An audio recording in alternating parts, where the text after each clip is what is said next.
You're listening to a show on the Planet Film podcast feed. Hi, I'm Sean Monk. And I'm TJ Cornwell. And this is the Planet Film podcast.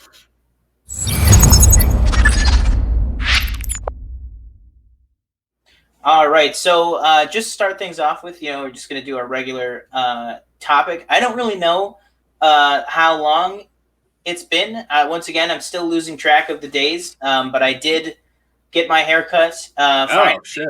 I didn't even notice. Yeah, so I did finally get that done. I think I got it. I think I did get it cut like the morning after we posted last week's episode. That's why I think it feels like it was forever ago. But I did finally get that done.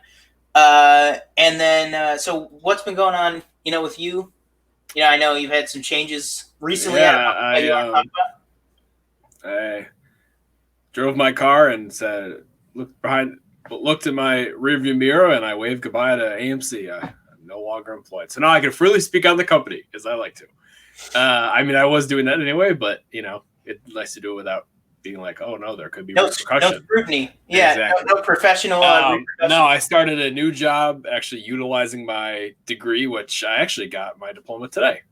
My mom was so happy, and I go, wow, $42,000 later, and I have a piece of paper. I started Monday, so yesterday, and it's been kind of a learning experience. From going from doing nothing all day to waking up at 7 and going to work at 8, getting there at 8:30 and staying till 5 to 5:30. It's kind of sucks, but money's better. So I can't complain that much. I'm moving out. We're making moves here. We're making moves. Making money. Low key. Literally, COVID might be a good thing, not a good thing to happen, kind of to me, because I feel like without it, I feel like I'd be in the same place. Yeah, I feel like a lot of people are having that. Look at what we're doing. You know what I mean? Yeah. We started this whole thing, this enterprise, this venture. During this, I think it gave a lot of people. I think maybe the first half of the lockdown and the stay-at-home orders and stuff, a lot of people were just like, "Oh, what do I do?" And then I feel like the second half, people were like, "Oh, I can't be like, I gotta do something." And so I think a lot of people went to work on like their lives and what they do and like their houses, renovation and stuff like that. So I get what you mean. Like, obviously, we're not saying it's good that like all this tragedy and death and health issues is happening, but like for the people that are in lockdown, that are taking it seriously, doing the right stuff, I think it's been a big moment of self-reflection, kind of. But yeah, like we were saying, talking about the show, obviously we have the last week's episode of the Planet Council was delayed a little bit, and so is this episode. Like we said, obviously we started this when we were both, at the stay-at-home order. We didn't have anything going on. Now with TJ's new job and soon, whatever it may be, we'll talk about that in the news section. I go back to work. For those who don't know, I still work at our local AMC theater at some point. So we're just kind of, we want to let you know, the show's not going anywhere. We're just trying to find a better way to bring it to you guys, a more reliable way to bring it to you guys. And we are working on that, so stay with us on that. Know that we are working on it. We actually have a kind of a cool idea to change up the show a little bit, that we think is going to be pretty awesome for you guys, that we will probably be announcing on our social media as well as the Planet Film Pod Twitter. Probably within the next few days, probably before next week's episode, I would say. But yeah, that's just a little bit of where, we've been. Keep up. We have also at the end of this week, we have the new episode of Planet Council coming. That's going to be a cool one. So yeah, without further ado, do you want to head us off and read off first topic we have in the new news segment of the show today? Yeah, so some sad news. I think it was actually today. So what's today, the 30th of June? Yeah. Carl Reiner passed away at 98 from natural causes. Yeah, I know particularly, you, as we have mentioned before on here, you just got into film not too long ago, but that's obviously a joke that we make, but it's just kind of how the kids say, you know, get on my level. He got on my level, on a film fanatic level. We say like about like a year, almost 2 years ago at this point. But so he doesn't have much experience with Carl Reiner, but you know, me as somebody, you know, my mother grew up in the 60s and 70s. You know, she is definitely as well as, you know, my grandmother. Anytime I would be over at their houses or anything, there would be stuff with his on. You know, the Dick Van Dyke Show, Your Show of Shows back in the day, you know, his friendship with Mel Brooks, as well as obviously he gave us an equally fantastic pillar of Hollywood in his son, Rob Reiner, you know, who obviously brought us things like Princess Bride and all that stuff. But, you know, and then obviously his work later in life in his 80s, playing Saul in the Oceans franchise.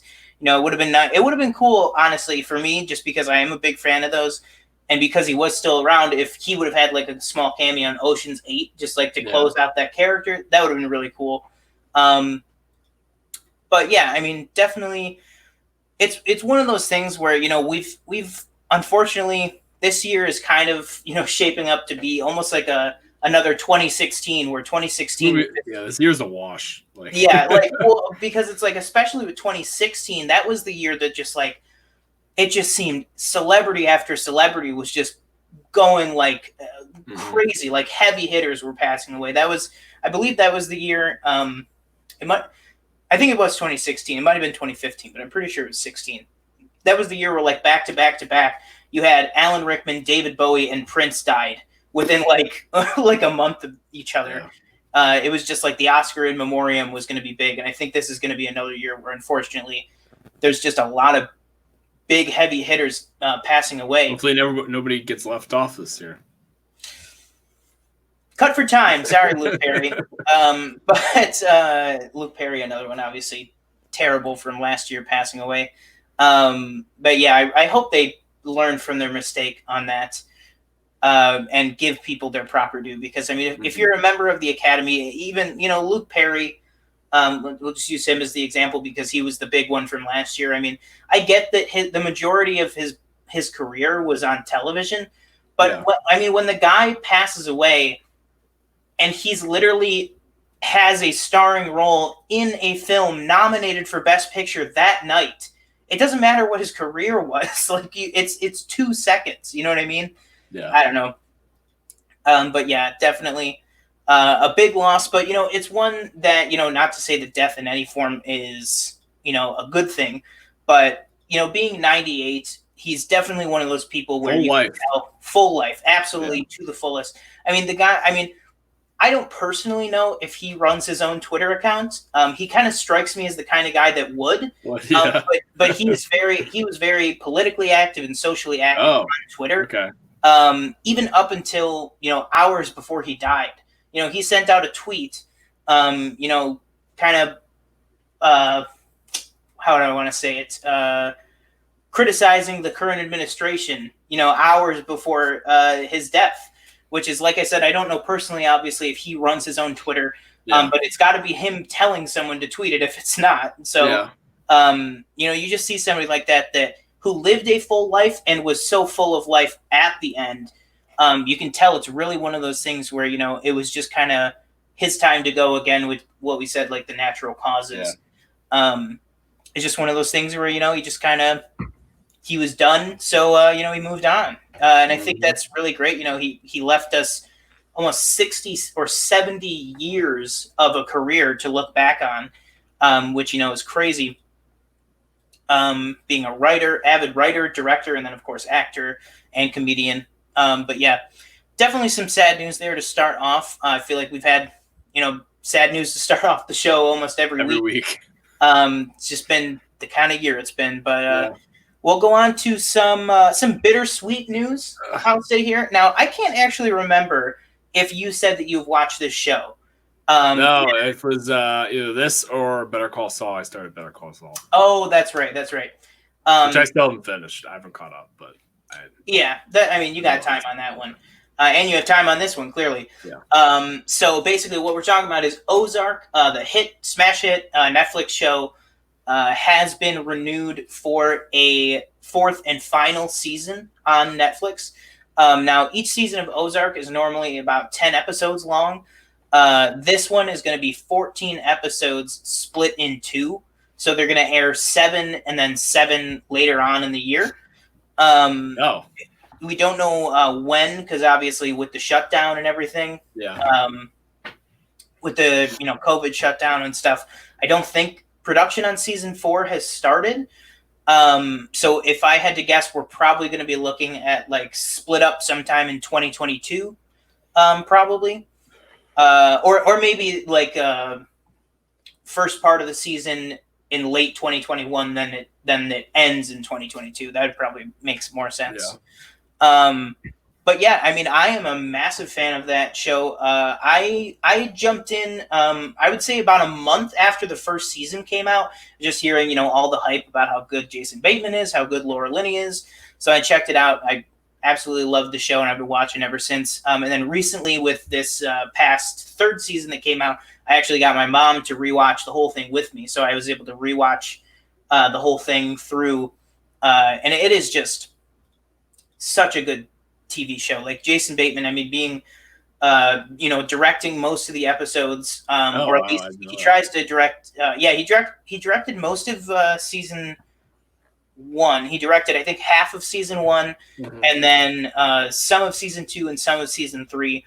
I really hope he comes back in a directing capacity. I don't know why he wouldn't, but I'd really like to see him really kind of go on a victory lap, if you will, of this show. Direct definitely the finale. Just really say, like, I brought this show, made it at the best of my abilities, and clearly the work showed for it. He's on a bit of a hot streak. I feel like he had Game Night, then The Outsider, and now he still has Ozark going. Oh yeah, I didn't see The Outsider, but I heard it was pretty good. Yeah, there's a lot of stuff coming out of the Jason Bateman pipeline. Unfortunately, again with this, one project that I was really looking forward to which I think we talked about, was the remake of Clue.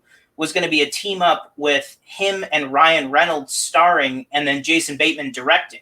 Yeah. And I was like, that is like fantastic. Are you kidding me? That's like Game Night meets Deadpool meets like Tag meets Ozark. Like, what with like the thriller mystery aspect of it.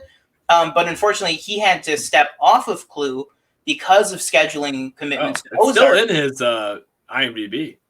Yeah, he had to step off of it, but now with the show ending, maybe that, and then Clue getting delayed, obviously, maybe that leaves an opening where he can come back to the project. Yeah. And this is another thing that I feel like is kind of good. I mean, obviously, I get, that's kind of good what's happening with Ozark, even though I haven't seen it, is that they're limiting it to 4 seasons.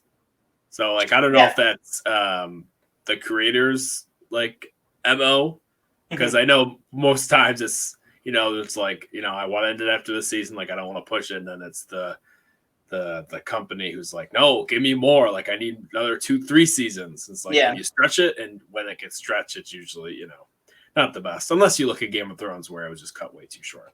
But no, because it just reminded me, because they're doing that with the Duffer Brothers, do that with Stranger Things. So, like, I'm not doing it. Like, we're doing one more season. That's the end. Even though it could have ended after this previous season, in my opinion. No, exactly. Yeah, they I think just speaking on Stranger Things for a second, I think exactly what you said. Season 3 could have been the series finale. Yeah. But I do understand, obviously there is more story to tell, and they've been pretty public. They're saying, like, listen, 4 or 5 and we're done. Yeah. Like, it's obviously we don't know. They don't want to say 4 seasons and we're done, because then you'd be like, okay, well, we know it's going to be over after this one. Yeah.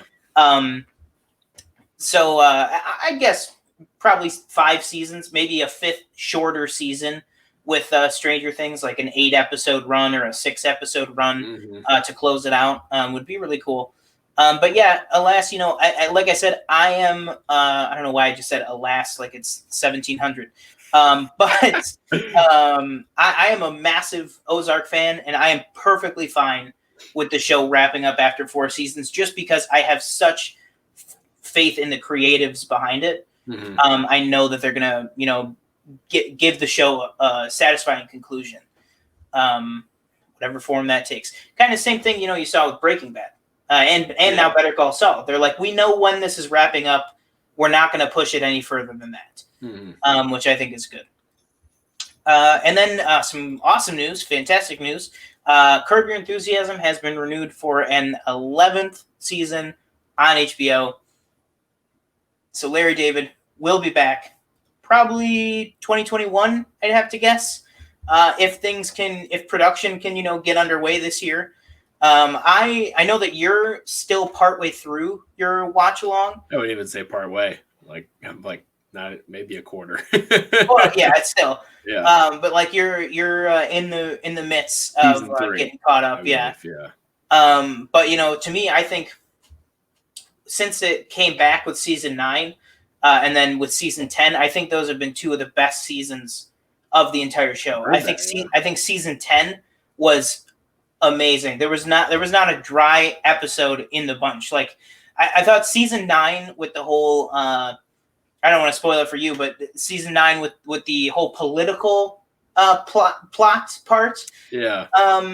If people watched it, know what I'm talking about. I thought that got a little bit old. Like they did some stuff with it, but I thought the whole concept of this season with the coffee shop has been just some of the most amazing stuff. I mean, they brought the whole show back down to small scale. Just a feud with a coffee shop owner was like the whole season, and I just thought it was amazing. So I cannot wait to see what Larry does with season 11 on that. You'd have to presume, Jeff Garland coming back, all those people. All right. So next bit of news here. We have so earlier in the week, AMC, along with Regal and all the other people, announced their plans to reopen by mid-July. Then the whole mask fiasco happened.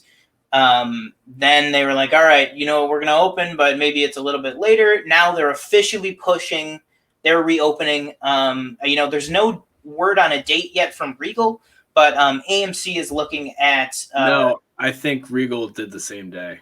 Oh, the same day? I think I saw it on their Twitter or something like that. Oh, okay. Yeah, probably. Yeah, I have the article I have here just lists the AMC date, but I just... The 31st, right? Is that what it says, AMC? Yes, AMC, yeah. So they're saying their plans are to reopen, it says by the 31st, so I don't know if that means the 31st or if that means August 1st, but whatever you want to say. It was 17th originally, right? Yes, originally Regal was the 15th of July and AMC was the 17th of July. Okay. Because they were going to just come right out the gate and open with Tenet. Like that opening night of the theater would be opening night of Tenet. Yeah. Not going to happen because the only 3 heavy hitters that are still holding on is Mulan, Bill and Ted, who are holding on much less so than Tenet, Christopher Nolan's Tenet. All 3 of the movies respectively moved back 2 weeks. So basically Tenet moved back to middle of August. Mulan moved back to the end of August, and then I believe now Bill and Ted is first week of September, I think. Because they basically all 3 movies, just their original date or their most current date, I should say, just pushed back 2 weeks. I mean, what are your thoughts on this whole situation? I mean, this is literally shaping up to be. We thought New Mutants was the movie that would like the difference. When is that again? Have they? Oh, they didn't set a new date. It was supposed to be August 13th. That's not happening. I thought they set a new date. They didn't. No, it's still set for August 13th. Not happening. Yeah. But what's it called? Key difference here. New Mutants is the movie we're all rooting for because it keeps getting pushed. This movie, we're like, punt it, man. Punt it. Like, you know what I mean? Put it in 2021. If I was any of these, okay, maybe no, I don't want to say. Oh, if I was Bob Iger, CEO of Disney, I like Bob some of these Chapek. movies. Bob Chapek. Sorry, you're right. In name only. He's the acting CEO. Yeah, in name only. I would just honestly, I would go by what the theaters say.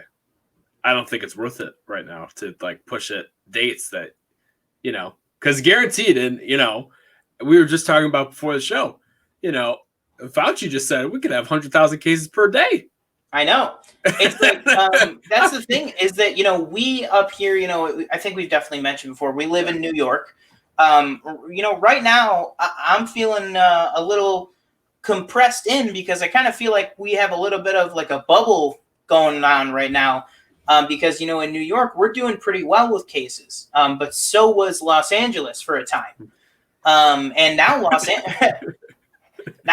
Angeles, I mean, Mayor Garcetti and Governor Newsom, they're like, listen, movie theaters, not happening. Bars, not happening. Nope. They're taking everything back. They're going all the way back to locked up again. And rightfully so. I mean, LA is deteriorating rapidly in their cases and their overall health. And then don't even get us started on Florida and Texas. I mean, Florida especially, I think the word came out the other day that the state of Florida now has more cases than all of Europe, which is not good. Florida is a state.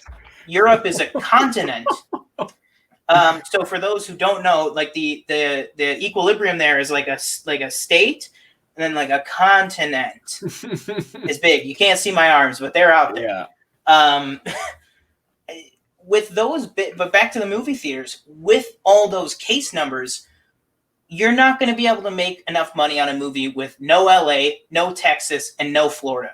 I don't care how good New York is right now, and we're like barely hanging on. You're not going to release a movie just in New York, like it's exactly. Like, they're not going to do that. Christopher Nolan and Warner Brothers especially is not going to allow their Christopher Nolan epic to be released in 4 states. And on Fortnite. It's not even. It's not worth it. And then also, not to mention that, but the theaters, there's got to be a point where it's not feasible to open a limited amount of theaters. You know what I mean? It's because it's going to be hectic. It's going to be crazy. Like if they say, all right, well, we'll open in Louisiana, Nevada, North Dakota, and New York. You know what I mean? It's like, they're not going to do that. It's got to be all or nothing. Like, that's the only way that you're going to be profitable enough. I just personally, I think, I was listening to a podcast a couple of weeks ago. It's called Today Explained. It's by the Vox Media Network. If anybody out there, if you want 20 to 25 minute news digest every day, I definitely recommend that. You know, it's on all podcast platforms, but make sure you're subscribed to the Planet Film podcast feed before you subscribe to that one. But they had a guy on there, and he said it was a podcast all about sports reopening. And he said something that I think applies to the movies, where he's like, you don't play sports, or in this case, you don't watch movies in a cinema to show that society is working. You get society to work, and then you earn the privilege to play sports, or in this case, go to a cinema. You know what I mean? It's like these things got to hop to the back burner so that we can get things like school going again. You know what I mean? It's like these movie studios, they just need to be the bigger people. I understand the financial obligation. I understand that, believe me. But in the scale of world economics and health, the movie theaters, they don't matter. The movie studios, they don't matter. We need to get society going again and then do that. So, like, we're not getting this super political. I mean, and like, I want to make very clear, you know, this virus is not a partisan virus. It's not a political virus. Well, I mean, not to be a downer, but did you see that they discovered a possible new swine flu?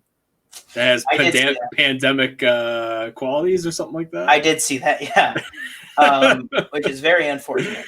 Oh, but yeah, I mean, that's just my sense on it. I just think these studios need to just push all your stuff to 2021. Let society recover. Then once we're at the point that we have society back up and running, then relaunch the theaters. People do not need, and the whole thing of, you and I run a film podcast. We run 2 film podcasts. We love film. The whole aspect of like, well, people need the movie theater to feel good and have a sense of safety.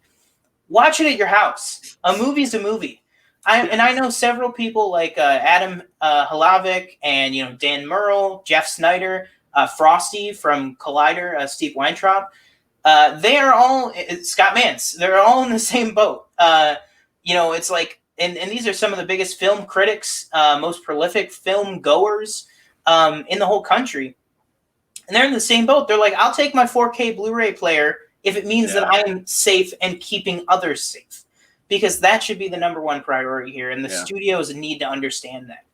They can't keep up with these 2-week pushes and just keeping, just punching it 1 yard at a time. You know what I mean? That's why I said it's just like, you might as well just keep it to yourself and then just wait until, AMC, Regal, I mean, I get it's like, oh, well, we have to market it, in advance, and we have to, if we're going to market it, we have to make money somehow. Mm-hmm. We can't just, spend money and not make any money. But it's just, it's not worth it to say, oh, it's going to come out this day. And then, AMC and Regal follow that date. And then, it's not feasible for them to open theaters, or is it legal for them to open their theaters? And they push it back. And then, your Warner Brothers or Disney or whoever go, okay, well, I guess we're going to move this day. And this is my not rebuttal to you, but rebuttal to any studio or anyone like that has that mindset.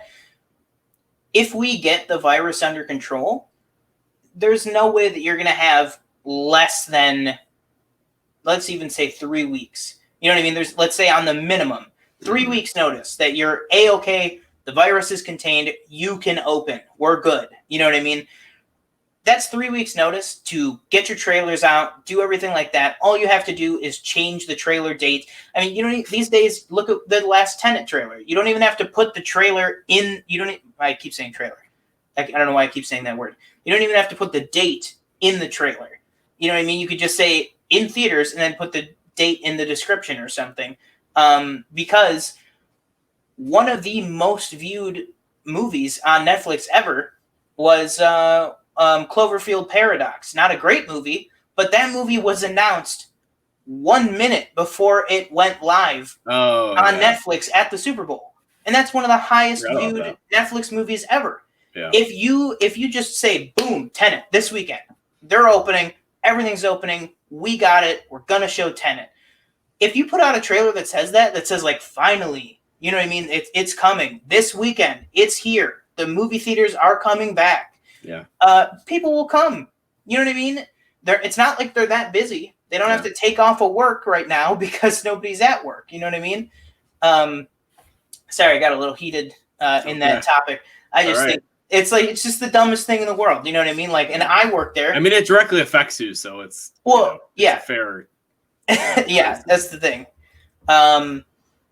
But yeah, so a little bit of cool news I want to get your take on here is Showtime has a new show about the former, once again, not to be political, but just to talk about it. They have a show coming out about the former FBI head, James Comey, coming out. And originally the show was set to come out after Election Day, but there was a little bit of behind the scenes drama where the showrunner was very unhappy with that. He said, it kind of takes the bite out of it. It kind of takes the power away from the show to put it out just after the election, like it has nothing to do with it. And he sent out basically an email blast to the whole cast saying, listen, talk to the studio. Try and swing your weight around. to try and get this changed, and it worked. So the show is now going to be coming out September 30th, the weekend right before the election, obviously. And the reason I wanted to talk about it was just because this, and I had very little information about this that I knew, but Jeff Daniels is going to be playing James Comey. Yeah, I just pulled that up. Yeah, and then you have Brendan Gleeson playing Trump. And then it also has some pretty heavy hitters in the supporting area too. It's got Holly Hunter, obviously, actress, Incredibles, Batman v Superman, Michael Kelly from House of Cards, William Sadler, and then Scoot McNairy, also, Batman v Superman, a couple other things too. But I mean, this just sounds like, coming from Showtime, I don't know if you ever saw, it's on Hulu right now, the show The Looming Tower with Jeff Daniels. Did you ever see that? Mm-hmm. It was about, he was playing another person at the FBI, investigating the terrorists and everything, and the Taliban and bin Laden and all that stuff. And forgive me, I forget the character's name, but obviously he was a real life person. And he actually, very tragically, somebody who, had information that could have helped prevent, some of these events from happening, that obviously did end up happening with 9/11. He actually took a security job at the World Trade Center like a week before the attack. So it's a very tragic story, which I realize I just spoiled for a lot of people. But I mean, if you look up the character's name, it's the first thing about him, because somebody who is investigating preventing something like 9/11 happening, dying in the World Trade Center. It's a very, very good show. And, Jeff Daniels, if you ever watch Newsroom or Looming Tower, Newsroom's on HBO right now, Looming Tower's on Hulu. His dramatic work, especially in like Aaron Sorkin type political drama, it is just incredible. I think he's one of the best working actors in drama in that category. And then, of course, you have somebody like Brendan Gleeson, who's aside from, his great role as Mad Eye Mooney in Harry Potter, he's just like a prolific, amazing English actor taking on the role of Trump. I don't know. That's something that, like, I just feel like you think to yourself, you're like, no actor is going to be able to play this person, believably. Mm-hmm. But I honestly feel like Brendan Gleeson is as of right now probably the best person to pull it off. Yeah. But what are your thoughts on that? Just like the sound of the show, having the showrunner push it to be launching right before the election day. What are your thoughts on that? So when was it gonna originally release? I think it was just like sometime later in fall. Like it was just gonna be like late November or December or something. Yeah, doing it before the election definitely makes more sense. Obviously, I'm assuming it's not releasing all at once. It's going to release in. Is it? Oh, so it's a mini series, right? Like it's only like 10 episodes or so. Or yeah, like it's knowing Jeff Daniels' work like that before. I wouldn't be surprised if it's even like 6 or like 5. Yeah, so it's probably going to be on the shorter end. But yeah, with it being Showtime, I doubt it's going to be a binge.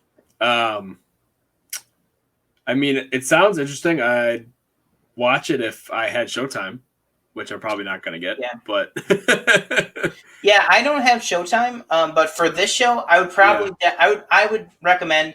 I'm definitely probably going to get like a free trial add-on or something, Hulu or something, just to watch this. Like once it all comes out, I'll probably watch it and then maybe throw a review up on the channel. But whenever I hear Jeff Daniels. I know it's kind of a minor story to talk about, but just whenever I hear Jeff Daniels starring in a mini series or something like that, it gets my attention right away.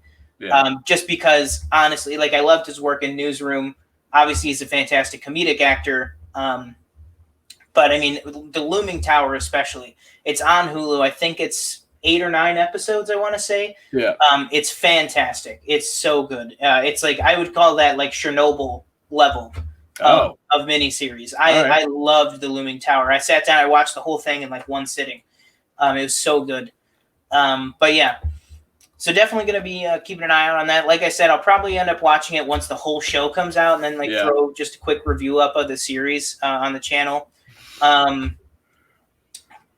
after that, the next thing here, did you want to list off the last bullet point there to head that off? Yeah, like the last news story. Yeah. So it's come out in the past few weeks, obviously during the current climate that we're living in with coronavirus, and then obviously, of course, Black Lives Matter. The Simpsons and Family Guy to recast characters of color, and the white actors that are currently voicing them are going to stop voicing those characters, which I didn't even I didn't even know a white actor voiced Cleveland. That was a surprise to me. I didn't know that happened. But you kind of saw this coming. Obviously it was stuff like this is going to happen because, they took the Aunt Jemima logo. They're done with that. I think they're going to rename it is it Uncle Ben, right? Uncle Ben's the rice. The rice. And then also kind of even before all of this kicked off, I don't want to say coincidentally, because anytime that you are stopping a racist brand, I want to say is a good thing, but so good on them. But what's it called? Land O'Lakes Butter always had the circle logo with the Native American woman. Oh yeah. They took the Native American. Oh, they did. Yeah. Oh, I didn't even know that. Yeah, which was a few months ago at this point. It definitely was before this big wave. So and good for Lando. Adding on to that, going back to The Simpsons, I think it must have been last year they wrote Apu off the entire show. Yeah, did they write him off? Because I don't watch The Simpsons personally. I've never watched a single episode, but obviously I know that Hank Azaria.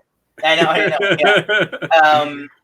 Yeah. What's it called? All right, you watch the Looming Tower. I'll watch. I'll watch all 30 years. I haven't seen I watched it when I was a kid. I haven't watched the most recent Yeah. episodes. When I was a kid, I was way more Family Guy oriented, just because I feel because Simpsons doesn't air on Adult Swim, right? No, I watched it on My TV Buffalo, and I wasn't allowed to watch Family Guy until a later age. Oh, okay, yeah, because I only watched whatever was on Adult Swim, so I think that's probably why. If I was watching My TV Buffalo and stuff like that, because I used to watch instead of My TV Buffalo, I would watch MASH and Hogan's Heroes on Me TV. But that's our childhood television watching power hour there. But so I didn't know they wrote him out. I didn't know if they were recasting Hank Azaria or what. I could be wrong. I think they did, but that sounds right, because I didn't hear anything about this person is replacing him. It was just he's not doing it anymore. Either they wrote him off the show. I don't know if Apu died in it or anything, or they just stopped. They were just going forward, he won't be in the show. I don't know if they. It wouldn't surprise me if after this with the recasting and stuff, if maybe they wrote him out, not off the show, but maybe just wrote him out of the show. Apu's going back to I don't know where the character's from, but going back to India or Pakistan. Yeah. I'm not sure. I know he's some sort of Middle Eastern, but and then maybe they could cast a more appropriate actor of color to voice him, and then bring him back on the show. Yeah. But yeah, definitely, I think Cleveland, especially, just being a staple of that show, and being a lot of times joked about being the token black friend on the show and stuff. But a character who did branch out and have his own show for a while. I think that one really just makes sense. He's such a prominent role that it's you really should be giving that shot to somebody, a person of color who deserves to have that big of a spotlight on them, because it is a big character. It's been the character of Cleveland has been around almost 20 years at this point. I wonder. It just occurred to me. I wonder who voices Carl on The Simpsons. Hank Azaria as well, huh? Oh, there you go. See, that's the thing. I'd have to. I know that Hank Azaria voices a bunch of people. I'd have to assume he's still on the show, just not. Yeah, his most prominent voice is Mo, I think, in my opinion, at least. But he's the bartender. I'll take your word for it. Okay, I think that's his most prominent voice, but I could be wrong. Oh, I know who you're talking. The bartender. Yeah. I know who you're talking about. Oh. Oh, huh. Okay, I just looked at Hank and it says first top story: Hank Azaria officially bows out of The Simpsons. So, the whole show? Maybe he's just out. Yeah. Oh, I don't know. Oh boy. Yeah, I don't know, but I think. Mm-hmm. I don't know. I've never heard of this website. algoafm.co.za. I don't know who that is. So sounds legit. Yeah. But yeah, I mean, I think this is just one of those news stories that, you know, you hear it, it just sounds right. Like what's that? Oh, it's gonna bug me. That show on Netflix, Big Mouth. That's what it is. Big Mouth. I always heard that show was disgusting. I never watched that. Yeah, that's what I haven't watched it either. But I heard Jenny Slate, you know, from Parks and Rec and Venom and a whole bunch of other stuff. She voices a character of color on there. Mm-hmm. I think they said it's like a mixed race character. Yeah. And so she's bowing out of that role to allow a properly you know, cast person to come onto that one. But yeah, like I said, I mean, this is just a story that it just makes sense. I mean, if you're writing characters of color, cast actors of color to match that. You know what I mean? Like it's just what should be done, and I'm glad that it is what's happening. And sorry, I'm just looking at this article, and Hank Azaria posted something saying so he's not voicing. I don't know if he voiced. Like, I don't know who the character Julio is. That might be like a later season that I never watched. But he voiced, I think from this, it looks like he voiced Carl. I don't know who Lou is. Julio and Bumblebee Man. So Bumblebee Man is like, he plays like a Bumblebee on TV. He's like it's like the Simpsons Mexican character. Oh, okay. So I guess he's not voicing him either. I don't know if, I might have to go back on that though. I don't know if he's actually like, you know, leaving the show. I can't. Mm-hmm. It's kind of. I think that's kind of misleading. This title. Yeah. Well, we'll see. Yeah, people can look it up. We'll see what it is. Mm-hmm. But I mean, that will do it for new news today. So with that, I think that'll do it. So we will be right back in just a moment.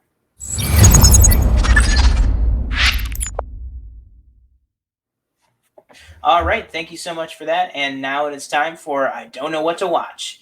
So this week, TJ, you want to head us off and let us know what we watched this week? Yeah, so we watched Lawrence of Arabia. I don't know why I said that, spaced out. So, quick synopsis. The story of T.e. Lawrence, the English officer who successfully united and led the diverse, often tribes during World War I in order to fight the Turks. So a quick cast and crew. So it's directed by David Lean. And we got Peter O'Toole as T.e. Lawrence, Alec Guinness as Prince Faisal, Anthony Quinn as Auda. Auda, yeah, sorry. Jack Hawkins as General Allenby, and then I'd say like the last like heavy hitter in the cast, Omar Sharif as Sheriff Ali.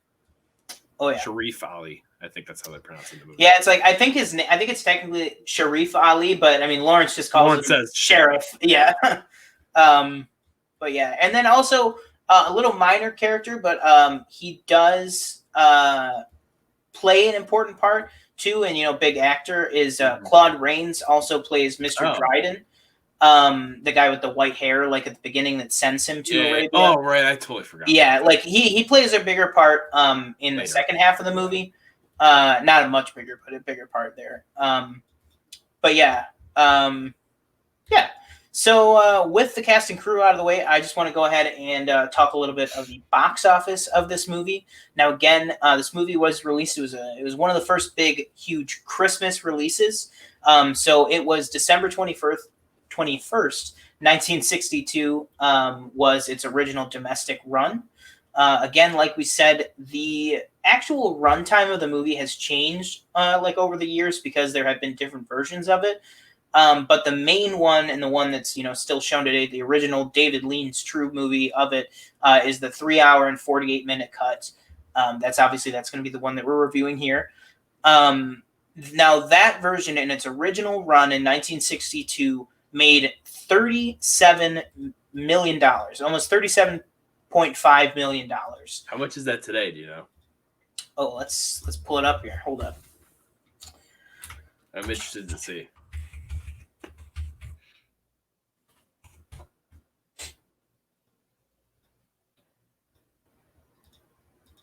All right. That's in 1962 money. So the official number, I should say, is what is this?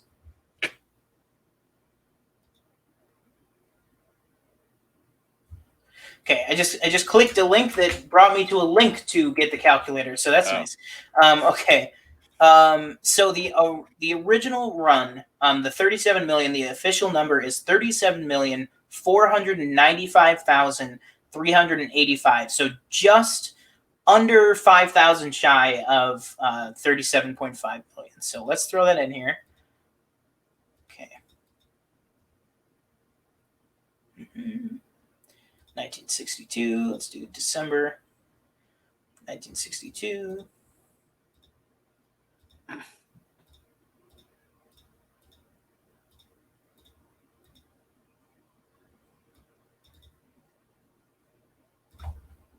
What? Hold up. Hang on. It's saying that I have to enter information that is less than 10 million. Hang on. What? Yeah.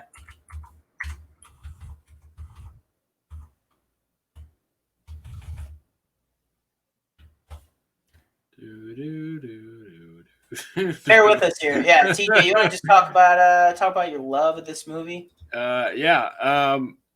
I mean, I'm sure we're gonna get into it, but watching this movie, I definitely appreciate it more than the first time. I don't know why. It's an amazing movie in my opinion. Sorry, amazing film. But honestly, while watching this, it's quickly becoming like one of my favorite movies, I think. I don't really have. I feel like I don't have many favorite movies. Like, if you asked me to rattle off 10 of them, I probably couldn't. Holy! What is it? Not a lot, or it's a lot? It's a lot. It's a lot. Now, I mean, this is westegg.com/inflation. So I don't know if I don't know how accurate it is, but I mean, this is telling me that 37 million in 1962 would be around $320 million today. So wow. It made a chunk. I mean, okay. I mean, I'm sure we're gonna get into it, but it wasn't a cheap budget either. No, exactly. Yeah, I don't have. It doesn't give me an official budget here, but I mean, this movie was definitely. Let me just look up. I'm sure Google has just like a rough estimate of what it would be, but I mean the way this film was shot. Actually, I mean, obvious. Well, okay, never mind. I was saying it's 15 million, but by that notion, 15 million in 1962 was probably over 150 million. So you're looking at like an Avengers level budget on this for 1962. So cost a lot, made a ton. And it's very evident in the film, the way that it was shot and everything like that. But I should say to this film, some of the biggest things with this film is its re-releases. So it picked up an additional 7 million in its 1989 re-release. That was domestically. And then after that was its last big re-release boom. Probably because, 1989, it's probably going to be a lot of the same audience that went to it the first time, able to see it the second time, then bringing their kids, bringing their, spouses, stuff like that. Then its next re-release wasn't until 2002 domestically, and then that had a major, major drop-off. That went to then 342,000. And then it's re-released in 2008, which I don't know if this is a re-release for this country or if this is its first time coming out in this country, but it was a re-release in Japan. And in Japan, it made $260,000. Then it had a New Zealand release in 2011 where it only made $10,000. Yeah. Then actually back to back here, you have UK re-releases in 2012 and 2017. In 2012, it made $100,000, and in 2017, it made $28,000.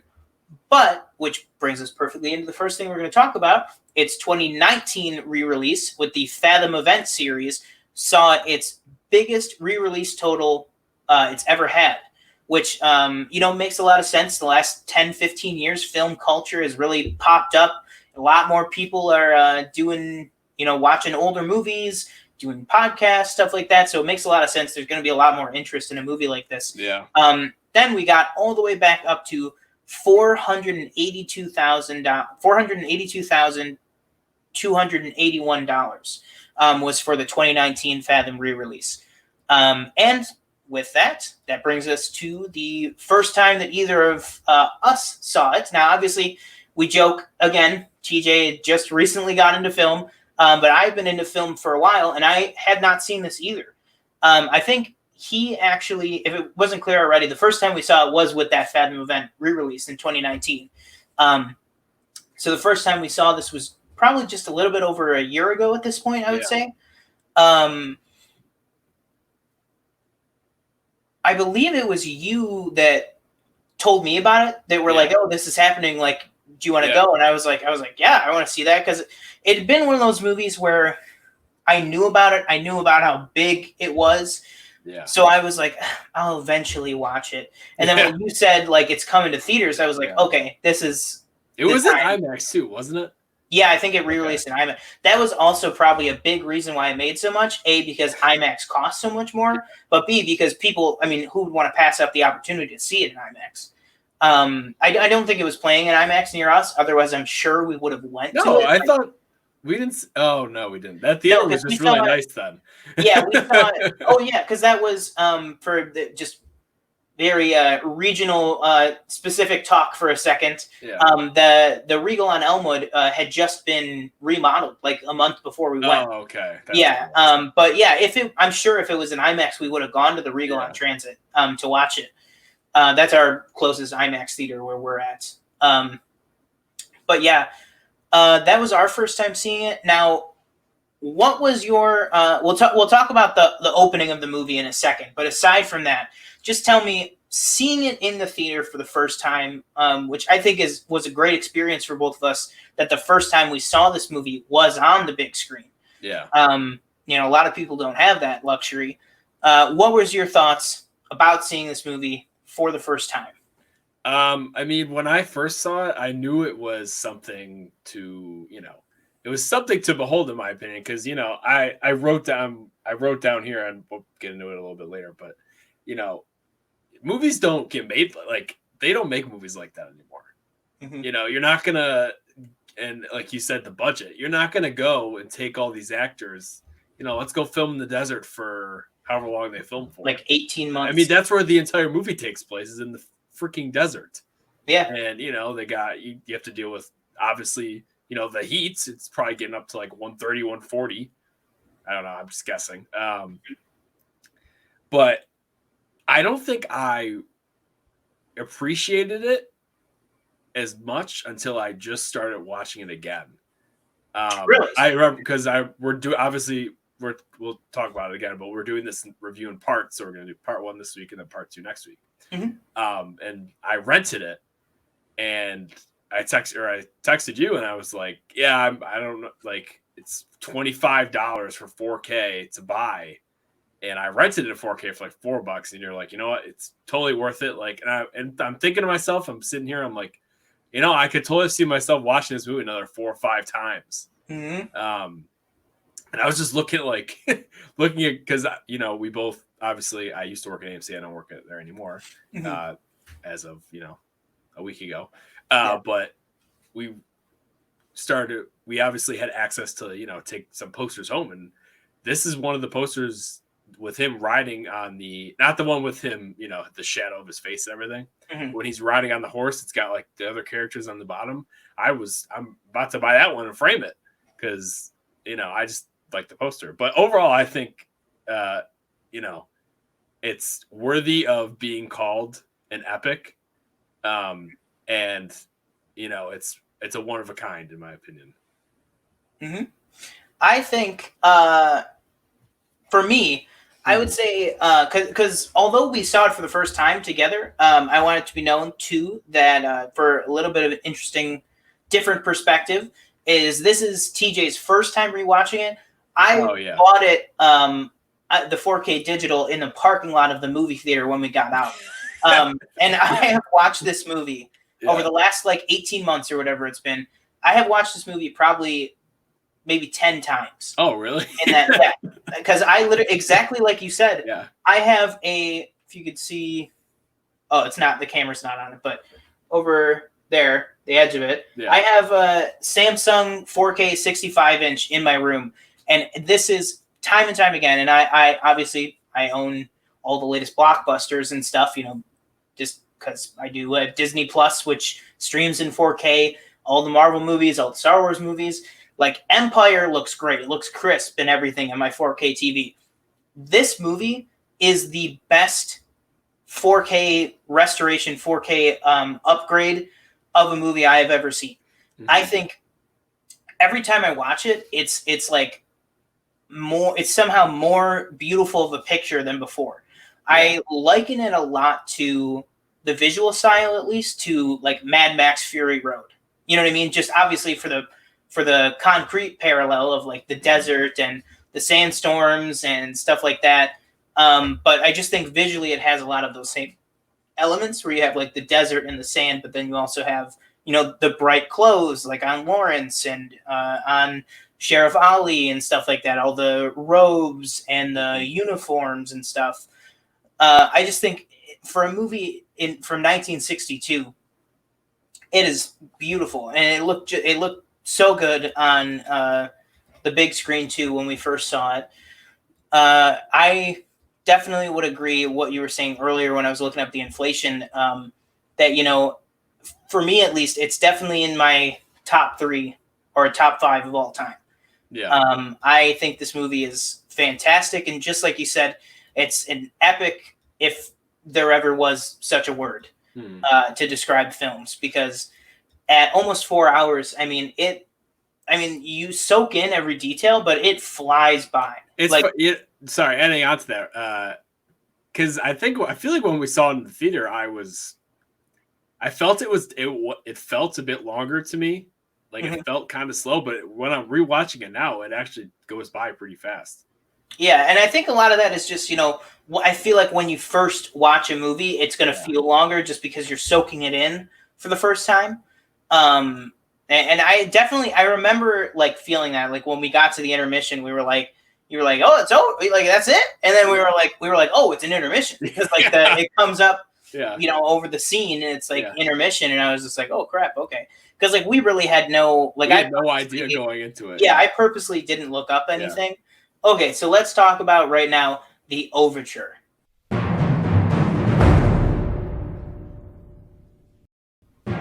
So when we first saw this movie, the screen came up. It had our boy Scott Mance. He introduced it. For those who don't know, no. It was Ben. What's his name? Oh, that's what Ben Mankiewicz. That's right. Mankiewicz, yeah. Correction. That Fathom event series, Scott Mance was the guy introducing all of them, and I'm pretty sure Lawrence and one other one was the only one where he didn't. Because in the Fathom commercial, Scott Mance was on it. That's what it was. But you're right. It was from TCM. It was Ben Mankiewicz. Who actually has a new show coming out with Brad Bird called The Essentials. That looks like a cool film show. I'm going to check that one out. Real quick, what is it on? TCM. It's a TCM original series, with Brad Bird called The Essentials with Brad Bird or something. It's hosted by Ben Mankiewicz. Oh, cool. But yeah, Ben Mankiewicz, great film analyzer and everything. He did the intro for this. And then this, he gives some information, a lot of cool trivia, was provided beforehand. But I feel like very purposely, they don't really give you a feel for what you're about to watch because I think they kind of want it to wash over you. Yeah. So it was a lot of, behind the scenes stuff, talked about how David Lean's history, Peter O'Toole's history, as well as, T.e Lawrence's history as well. And then a little bit on Omar Sharif too. But then, the screen goes black and we're like, what's going on here? There's no movie. Because working in the movie theater, we're like, okay, the projector's not on and there's sound. So I'm like, is the projector not working? Yeah, I was like, and I've had that experience too. Yeah. I think I can't remember what it was, but there was one movie that I was at. Sorry to get off track immediately, but there was this one movie where I was at where in the trailers it was like glitching out, and I was like, oh, this could just be the pre-show package, an issue with just the pre-show, and it'll be fine when the movie starts. But I was like, if it's not, I don't want to miss the movie. Yeah. I can't remember what the movie was, so I went out and said something, and she said, oh, actually, the way that works is it's just a problem with our pre-show with the trailers and stuff. It'll be fine when the movie starts. And I was like, ugh. I was like, exactly what I thought it was going to be, and I just felt so dumb. I was like, it's okay. Actually, I do work at a movie theater. Thank you. And it's okay. Like going back to it real quick, it's like it's funny because the overture it's pretty long. So we're like sitting there for like 3 minutes. We're like, what's going on here? Yeah.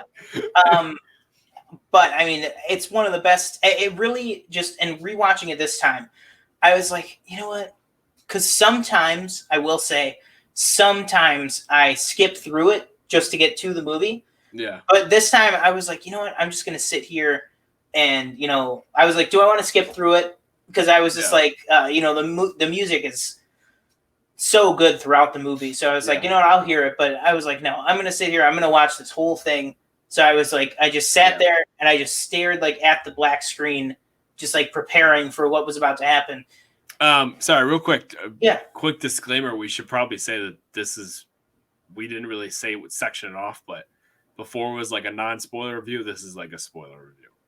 Right now. Oh yeah, we should say that. Yeah, when we gave our first impressions and stuff, and we'll have that segmented out in the time codes for you guys. But when we gave our first impressions, that was non-spoiler section. Mm-hmm. Going forward, we're going to be doing a deep dive into the full movie, well, at least the first part of it. So that'll be a whole spoiler section. If you don't want to be spoiled, I would heavily suggest just skipping forward to the end, skipping forward to the shooting the shit segment. We're still going to be talking about Lawrence of Arabia in that part. We're going to be doing kind of a cool fan cast thing for if it was made now. But we won't be talking spoilers during that section. So feel free to jump ahead. That'll also be in the time codes. But from here on out, it will be a spoiler review. As well as obviously it'll be a spoiler review next week when we do part 2. Good. Thanks I did completely forget about that.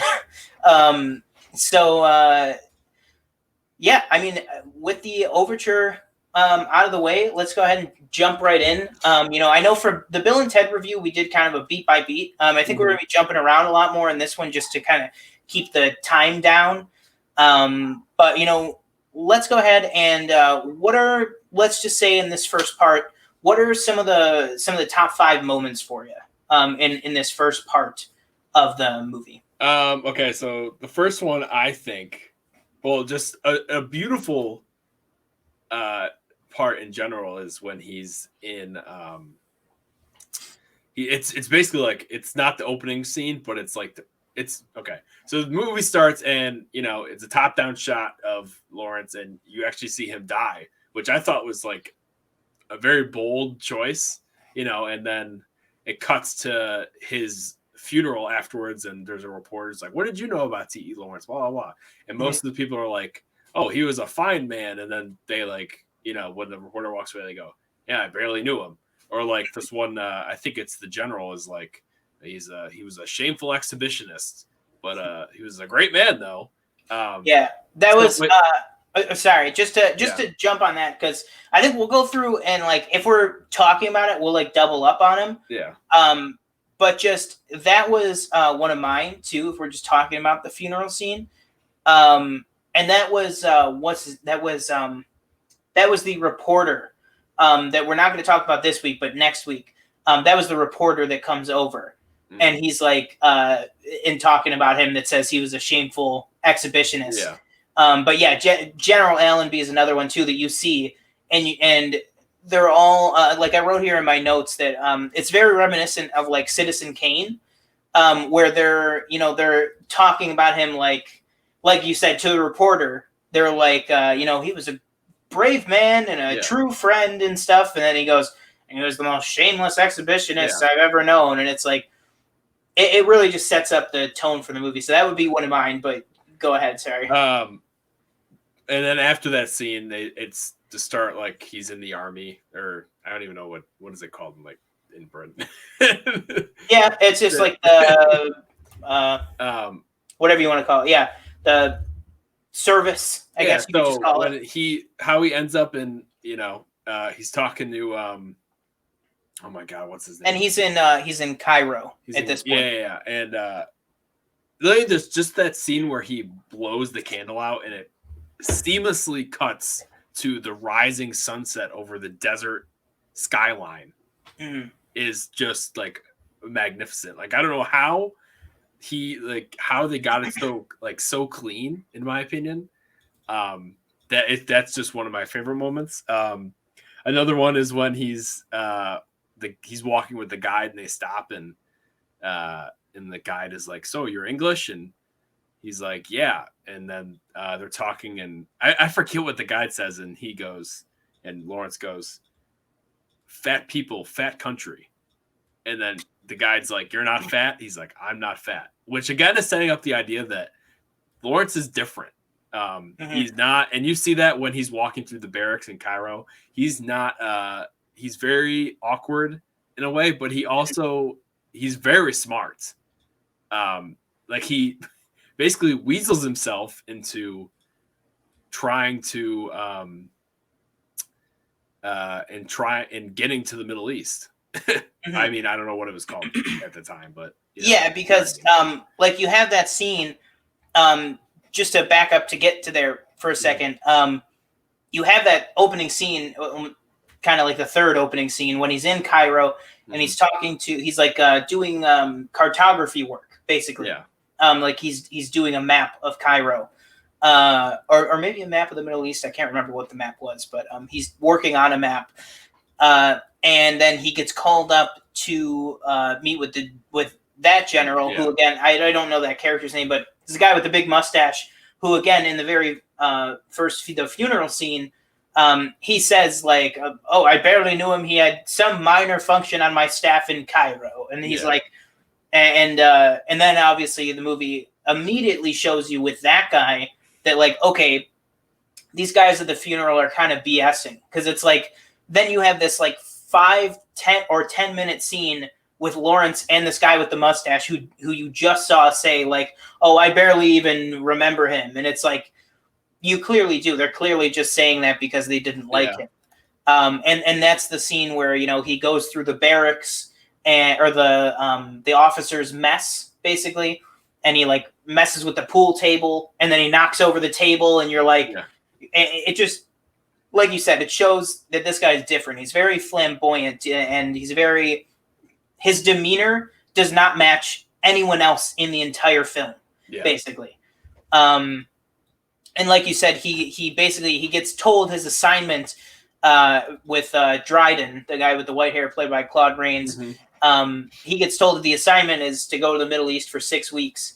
And then, like you said, he kind of weasels his way up to 2 or 3 months. He's like, he tells Dryden, he's like, and then Dryden says, there's no way that he's going to be able to do all of that in 6 weeks.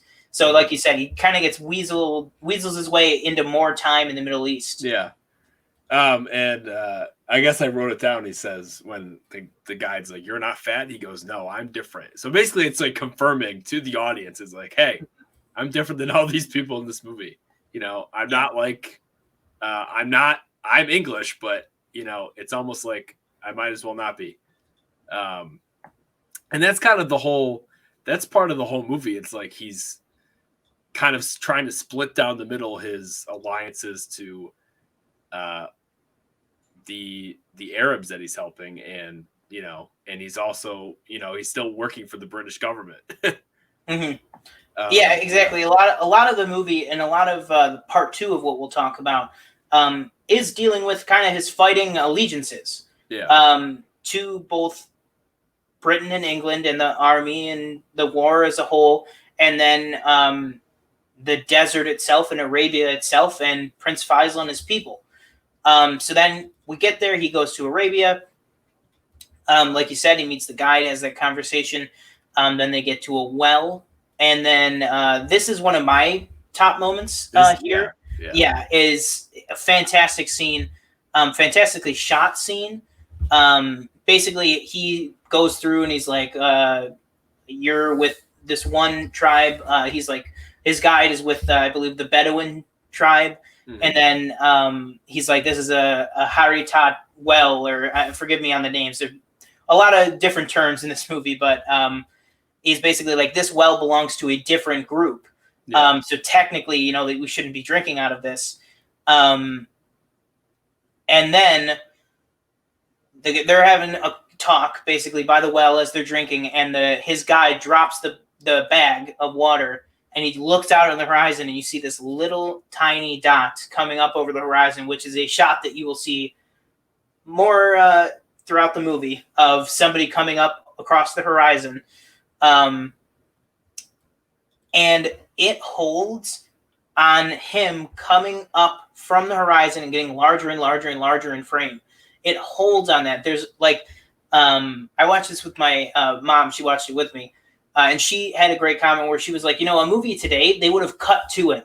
They would have cut to him before he got there to show who it was.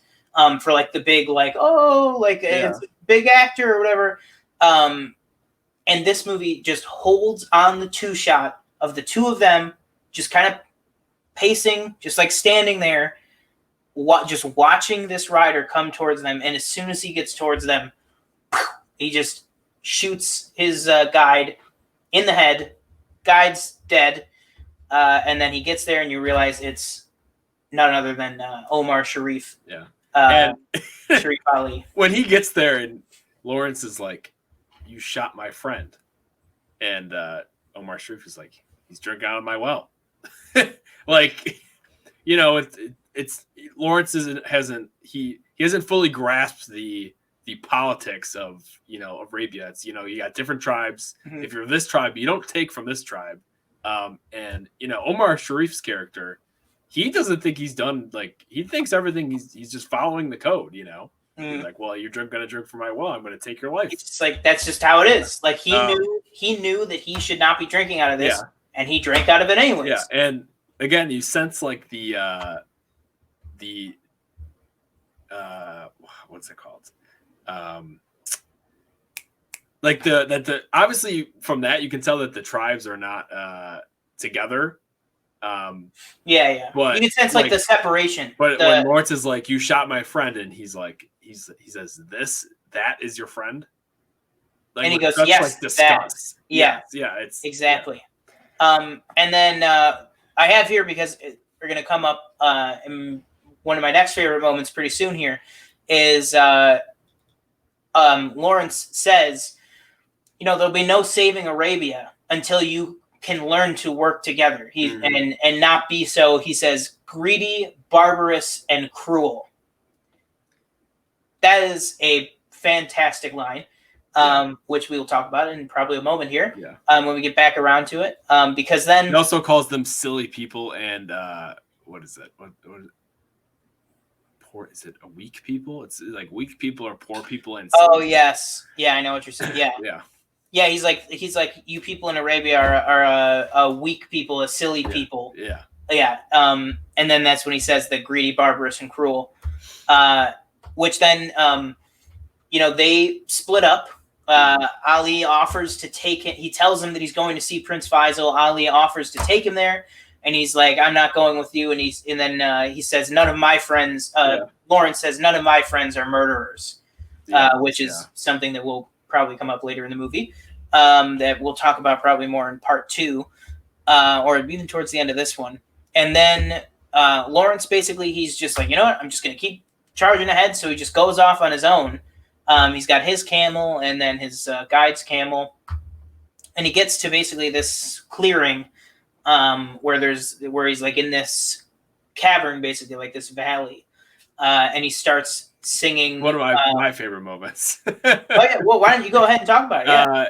So it's just basically Lawrence, basically like kind of curled up on top of a camel. Which again, real quick, didn't know camels could move like this. I didn't know that if you like they could like run.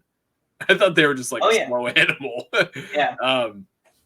He's just like sitting there. He's like getting closer to where he's supposed to meet. Because there's already a British contact with Prince Faisal. And what's his name? Captain Brighton. I can't remember if he's captain or at this point. Yeah. And he's riding, and he starts singing "The Man Who Broke the Bank at Monte Carlo," which I've never heard that ever before. And when it's as he's singing, it starts to echo through the cavern, which I think I like laugh every time because I think his reaction is like one of the funniest things I've ever seen. And then all of a sudden when he's singing, you just hear like slow claps. And again, Peter O'Toole's reaction is just amazing. He's like, he's saying he hears claps and he starts like looking around all petrified, and because you think you're in the desert, you're like, I'm all alone, and then and it's Captain Brighton who's like sitting up on a rock and is like, so he comes down to him, and sorry, I'm like getting a little ahead of maybe where we want to be, but no, that's fine. He comes down to Lawrence, and he's like, oh, so you're the one they sent, and they're talking, and the captain's like, well, I got one rule for you. Don't say anything. Shut up. Mm-hmm. Like, if they ask you a question, don't say anything. Like, because he says, Lawrence says, or Brighton says, what are you even to do out here? Yeah. And he says, he's like, again, with his interesting way of speaking, he's like, well, it's rather funny. Like, I'm to appreciate the situation. Yeah. And so Brighton says, like, all right, do your appreciating and then get out of here.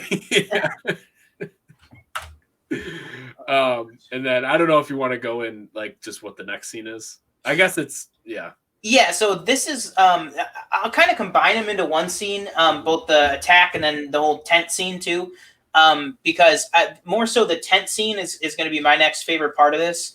But also I feel like you can't really appreciate the tent scene without the scene you go to next, which is Brighton's talking about how he basically says, even if I did want you to talk to him, even if you could get through to him, I'm having such a hard time getting Faisal to listen to me. Like, he won't take my advice on things. And then they hear a noise overhead, and Brighton immediately is like, we got to go. Like, he's like, God damn it. I told him to move the camp back. And then you realize it's the Turks. And they have two biplanes that they're coming through, and they're sweeping through Faisal's camp because they have biplanes with guns on them. And he's just like, they're machine gunning the people. You see several people get killed. They drop bombs. They drop a bomb about maybe 20 yards in front of Prince Faisal. And you see, that's the first time where you see, did we mention him in the cast? Who, Alec? Oh, no, I definitely, I said Alec. Oh, okay. I as soon as I read his name in my notes, and I was like, did we even talk about him? Yeah, because I said all this, I said like the first like 6-7 people on. Okay. I was like, I just read his name, and my head just went blank. But this is the first time you see Alec Guinness, who obviously is fantastic character. Just a real quick thing. I don't know if you thought this when I was watching it. Obviously, Alec Guinness is amazing in this role. I felt like they probably should have cast somebody of that culture in that role, because Alec Guinness obviously like he's British. Because you have like every other character I feel like in Arabia is played by somebody of that descent.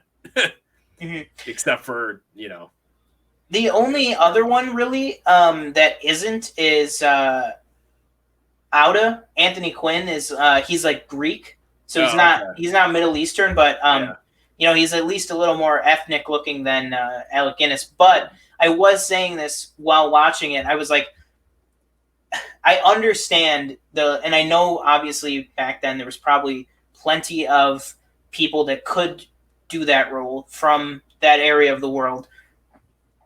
But I understand wanting to go with someone like Alec Guinness at the time. I mean, it's something that was practiced, they're like, well, we could just kind of do him up a little bit and make him look like that. But that's what I want to talk about is at least this movie would be so much harder to watch if they did like blackface on him. You know what I mean? Like at the very least, they just gave him like dark hair. Like they just gave him like super black and like a super dark black beard and then the clothing. Yeah, David Lean probably definitely wanted him in the movie too, because before this, he's coming right off Bridge Over the River Kwai, which again is an amazing performance by Alec Guinness. Yeah, David Lean clearly has an affinity for and loves working with Alec Guinness. Yeah. That's what I was gonna say. Which is my next favorite scene, which is after that. You see a close up of Faisal looking at as the planes take off. And he just looks around at the destruction. And, you could tell in his brain, he's having a moment of, like, why didn't I listen to Brighton? If I had listened to Brighton and I had moved the camp back, this would not have happened. And so he hangs his head kind of, obviously, like, in shame. And then he looks back up. And when he looks back up, so fitting for their relationship in the movie, he hangs his head in shame and despair. And when he looks up, the first person he sees is Lawrence. And he just says, "Who are you?" Mm-hmm. And Lawrence, answers. And then, just cutting forward a little bit, then we're at the tent. The camp has moved. And then we have Brighton, Faisal, and Lawrence in the tent together. And then they have a conversation where, like we were talking about before, Lawrence kind of tries to speak up, and Brighton's like, know your place or whatever. Like, don't talk. But Faisal immediately is like, well, no, I want to hear what he has to say. Mm-hmm. And so then he kind of tells everybody else to leave, and he just wants to have a conversation with Lawrence. And he has a great conversation where he basically says, what does the British Empire want with Arabia? And he basically says that although he feels a connection with him, he says to Lawrence, he's like, I feel that you are another one of these desert-loving Englishmen, who has like ulterior motives. Basically, the whole scene is him saying, like, what does England want with Arabia once they have helped us? Why are they wanting to help us? Mm-hmm. And that is definitely something that will come up later, big time. And I'm pretty sure when they're in the tent, when they're in the tent, the General Lawrence and oh my gosh, I'm so bad at names. Elga's character, Prince Faisal. Prince Faisal. They're talking, and Sharif. Ali walks in, and Lawrence is like, "What is this guy doing here?" And I wrote down, I think this is in the scene, because if my notes are tracking correctly, the general says something about Britain being a small country. Mm-hmm. And at first I'm like, what? Like, how are you gonna call, like, you're trying to coerce this guy into working with you and taking orders from you, and you're gonna call your country a small country when Britain at the time, I'm not like an historian, not a very small country, in general, has ever been a very small country. And like you're saying, when they have that talk, Faisal's like, the general, he wants to put my men under English officers, does he not? And Lawrence is like, yes, he does. And the quote you said about earlier when he calls, what was it? Cruel and... Yeah, he calls them greedy, barbarous, and cruel. Faisal probably repeats that line verbatim back to Lawrence. He's like, he does, because that's part of my thing here. Because I'm sorry, I forgot to mention.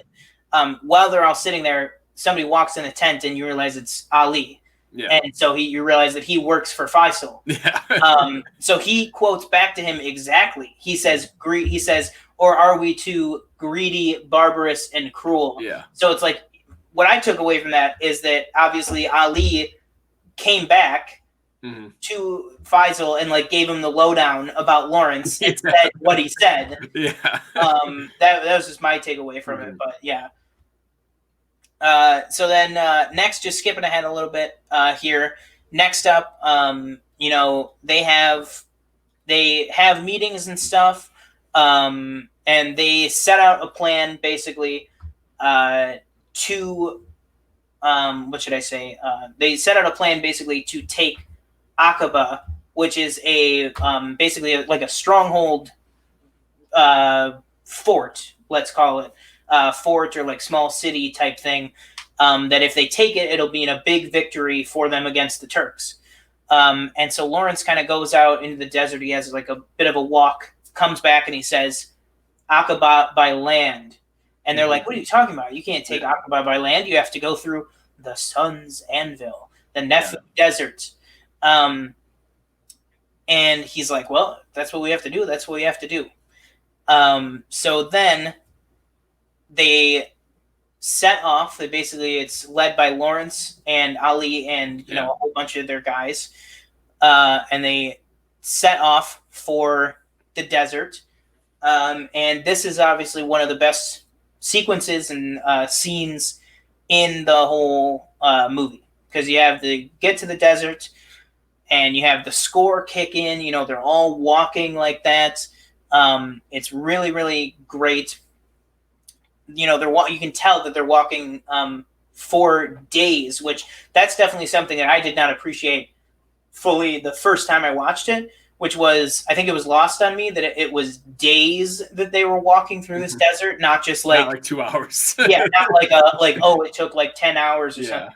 Because at the beginning, he's like, we drink only in emergencies, and the camels don't drink at all. At all. Yeah. And Ali says to Lawrence, he says, and the camels will last 20 days.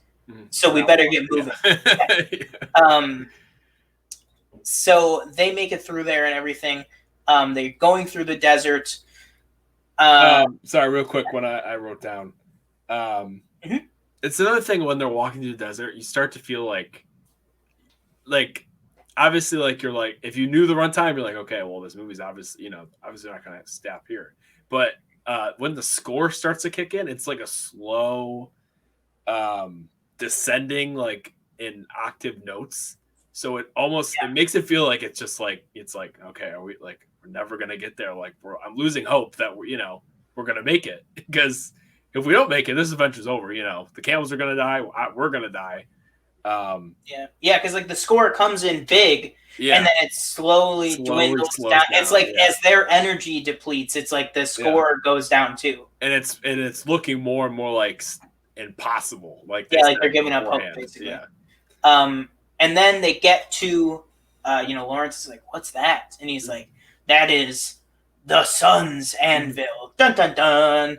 And basically, this is an area where they're like, from here to there, they're like, it's like 40 miles. There's no water from here to the other side.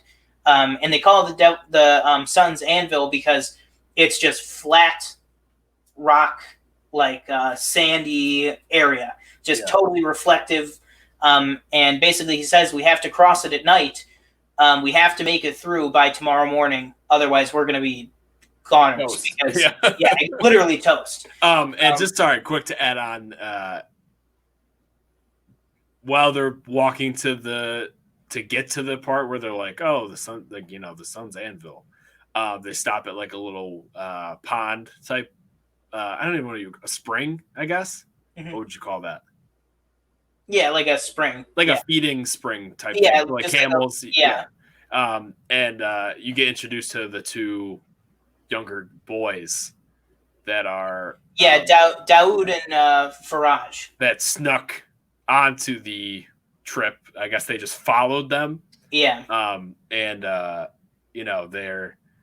They catch them and like, what are you doing? Like, why did you sneak on camel and follow us? And they praise Lawrence.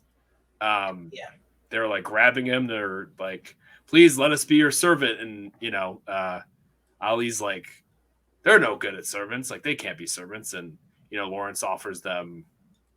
I don't remember how much. Like it was something, and the guy in the corner goes, "That's fair," and they become like his servants basically. Which again we'll get later, and it'll come back later into the movie, but they become very close during the movie. Yeah, and we'll talk about some of the aspects of those two characters with some of the real life aspects of this movie, because those two characters reportedly played a little bit of a deeper role in Lawrence's life that some people speculate on and talk about in several books that have come out. Because, but yeah, we'll talk about that more in part 2. And then we have the big moment here where they finally get through. They get out of the desert, or at least on the other side of the sun's anvil. And then they realize one of the camels is empty. There's no rider on it. Yeah. So they say, well, whose is it? And then somebody yells that it's Gassim's, who we've seen a couple times earlier in the film, just like throughout the camp and stuff. And Lawrence is like, well, aren't we going to go back for him? And Ali says, he's dead already. He says, Gassim's time has come. It is written. And then you have one of the best lines of the whole movie, which comes up again, which is Lawrence turns back and says to Ali, nothing is written. And then he rides off to try and find Gassim before he is, killed and overcome by the desert. So there's basically this great scene where it's almost entirely just score, where you see Gassim walking, he's stripping off his sword, parts of his clothing, all this kind of stuff to try and make it through. Yeah. And it's, sorry, real quick.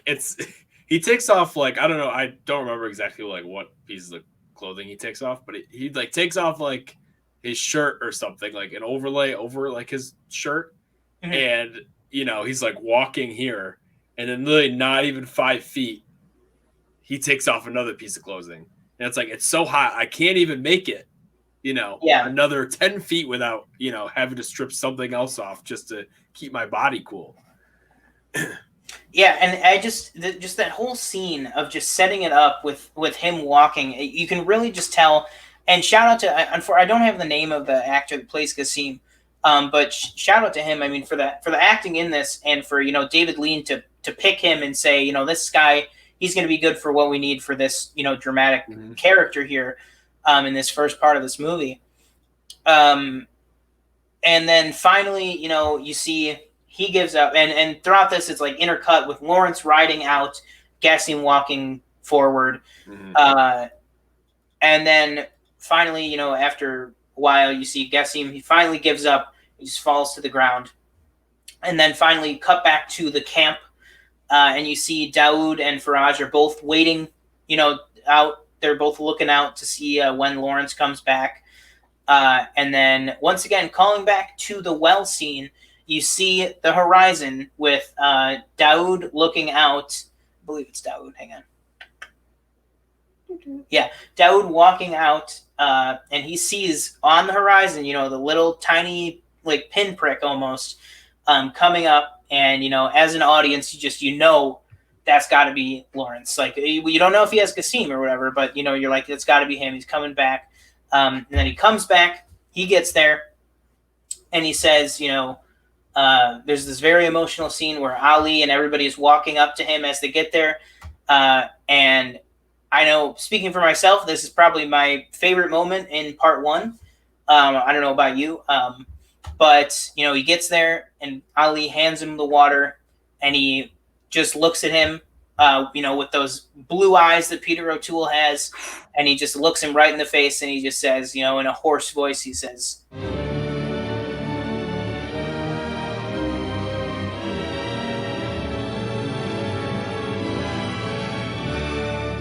"Nothing is written."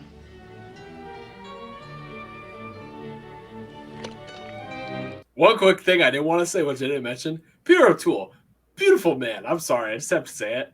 This, like, the contrast of, if they do close-ups or anything on, Lawrence, his, like, or even when he has the because after this scene, I'm pretty sure, they're kind of like, who is this guy? Like, is he some sort of? I don't want to say, they might refer to it as like a prophet. It's like this is not on that level, kind of but him coming out of the Sun's Anvil is kind of where what we'll see in the rest of the movie is kind of where the whole thing of the prophet, Messiah, savior type mentality kind of gets into both their heads and into Lawrence's a little bit. Yeah. But they give him the robes, the headwear that they're all wearing. So he looks, other than the fact that he's, clearly a white man who's English, he's dressed like them. And the contrast of just he's wearing all white and his piercing blue eyes, like in the desert, is just like, it's an image to behold, in my opinion. It's a stark look, you know what I mean? Yeah. That's definitely a reason why I think, Peter O'Toole was clearly just the perfect person for this movie. Yeah. And then talking about that, once, he's got the clothing now, he's in the robes. That is when we are introduced to Auda. So there's a bit of a confrontation. Ali realizes, that Auda knew Ali's father. There's a little bit of a interaction there. And then basically just kind of skipping ahead a little bit here, just because we are trying to keep it a little bit brief. But once again, I highly recommend watch the whole movie. It's just gonna make all of this. If you haven't seen it, it is a spoiler review, but it's gonna make all this just so much more impactful for you. But then you have eventually convincing Auda to help them take Aqaba. So there's a great scene in the tent, where Auda is like, "I'm a river to my people." Like, he's very much. He's amazing speech in this. Oh, exactly. I think Auda is one of the best characters in this whole thing. I think Anthony Quinn is so good. Yeah. It kind of reminds me of Danny Glover's character from Prince of Egypt, like the father with like the big beard and stuff.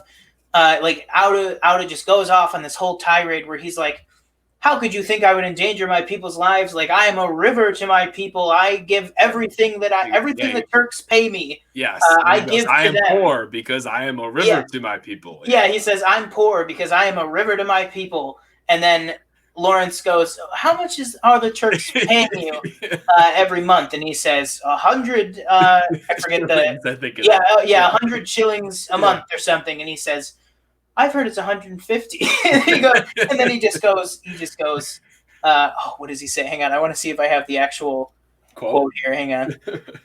And Auda looks at them and he just says, "You trouble me like women." And because clearly you could tell, Lawrence just outed him in front of his whole people for taking a quarter or a third of the whole cut, which is kind of like guilts him into it. And then he guilts him in even more because he's like, Auda's not going to, Lawrence kind of talks about Auda in the third person, and he goes, Auda's not going to help us take Aqaba. He's not going to go to Aqaba with us for gold or women or his like honor or something. He's like, Auda's going to go with us because it is his pleasure to do so. And he's just like, Auda's just like, you, like, he's just so pissed off because it's just like what he's saying, just like, he's got him cornered, basically. He's like, all right, so whatever. So he's going to go, obviously, in the hope of getting, rich off of it, because Aqaba, obviously, being like a stronghold fortress type thing. Lawrence says that there's going to be probably a big box with gold in it without his name on it. So then they set off and they're going to Aqaba. They're going to take Aqaba by land. And so with Aqaba on the horizon, literally, it's probably, about a mile or two ahead of them. They can see it from where they are. They decide to take camp before the morning that they go to attack Aqaba. And so you have Ali and Lawrence up on a cliff, ledge, looking at Aqaba, kind of, drawing up the plans for what they're going to do, having a great conversation, really great character development. Again, just even the small moments in this movie are really, really powerful, leading up to the end. And then all of a sudden you hear a gunshot, and you hear that one of Auda's men have been killed. They don't know who it was.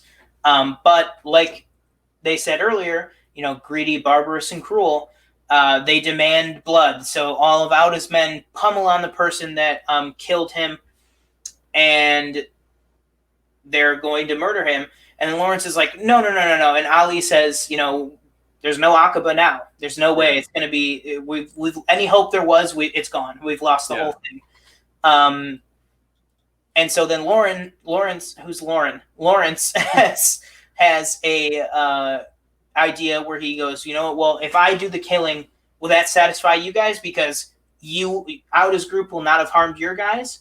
And he says, yes, that'll be fine. And he says to Auda, and me killing him, is that still going to satisfy you? Because now he'll be dead. He goes, yeah, that's fine. So he says, all right, then I'll do it. And this is, I don't know. Do you want to take us off on this one? Because I think this is definitely one of the best moments in this whole movie. And it really comes full circle with this, because then you want to say, who it is? What happens? And, it's Lawrence talking to Auda, and, it's two guys holding the man who killed one of Auda's men in the background with his head down, and you don't know who it is. And Lawrence has the gun. He's like, okay, and it turns around and the guy puts his head up, and it's Qasim. And Lawrence is just over because he saved this man from near death. Yeah, and his own near death. He put his own life on the line. Yeah, and it's almost like a sense of betrayal. I've given you life.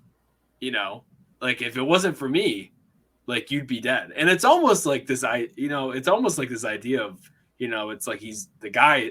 Qasim is almost meeting his maker. Because he's he's again been saved, and now the same man who saved him is going to have to kill him. And Lawrence shoots him maybe 4 times. Yeah, 4 or 5 times. He unloads the gun. Yeah, and each shot is a bigger, just more and more pain you could see on Lawrence's face. And when Lawrence is done, I mean he is shot. He is just stunned. He can't even move his hand. He's petrified with the gun in his hand. And I'm not sure the character that goes up to him after he kills him, but he's talking to him. He's like, you did the right thing, he said. And I think the quote it was Ali. Yeah, and he goes up to him and he goes, you gave life and you took it. The writing is still yours. Exactly. And then when Lawrence, he's like, which Ali, you can tell already at this point in the movie, there's a great relationship building between these two men and these two characters.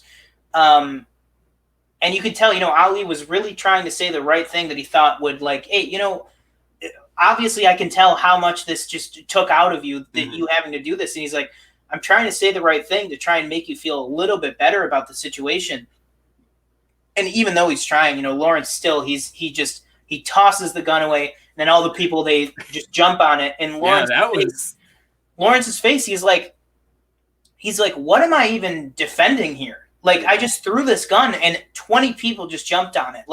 They're these people, you kind of have the thought of these people really are savages, basically. And then you have the great joke with Ali saying, this is the man that he saved from the desert. And then Auda just goes, huh, I guess it was written then. It's just it's so awful, because you have such a great character moment with Lawrence coming to grips with what just happened. Yeah. And then of course, because Auda has no idea what happened in the desert, he just says to Ali, he just goes, oh, it must have been written then. And it's just that's the great part about this movie, is that in such a moment of terrible character tragedy, there could just be such a funny joke just thrown in there, because you're just oh, come on. It's just insult to injury.